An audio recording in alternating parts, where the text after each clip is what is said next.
గురుగారు, ఈ వారం తులారాశి వారికి ఎలా ఉంది? తులారాశి వారికి 5 గ్రహాలు యోగిస్తున్నాయమ్మా. సప్తమంలో చంద్రుడు, భాగ్యంలో గురువు, షష్ఠంలో రవిశనులు, లాభంలో కేతువు. చాలా చక్కని కాలం కొనసాగుతుంది. మంచి నిర్ణయాలు తీసుకోవడం ద్వారా ఫలితాలు అనుకూలంగా ఉంటాయి.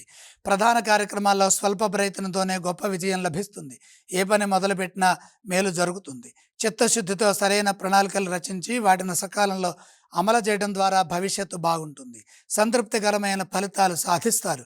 కృషికి తగిన ఫలితం లభిస్తుంది. ఉద్యోగంలో ఉన్నత స్థితి గోచరిస్తోంది. రాజయోగం సూచితం. ప్రశంసించేవారు పెరుగుతారు. శత్రుదోషం తొలగుతుంది. మిత్రుల అండ లభిస్తుంది. పదోన్నతులు ఉంటాయి. తగిన విధంగా గుర్తింపు గౌరవాలు ఉంటాయి. ప్రతిభతో మెప్పిస్తారు. పలు మార్గాల్లో విజయాలు సాధిస్తారు.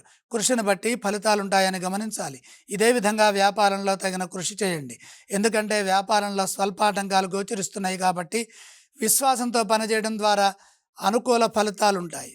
షష్ఠ శుక్రయోగం వల్ల ఆర్థిక అంశాలు మిశ్రమంగా గోచరిస్తున్నాయి కాబట్టి ధనాన్ని పొదుపుగా వాడుకోవాలి. తులారాశి వారు ఏ స్తోత్రాలను పఠించాలి?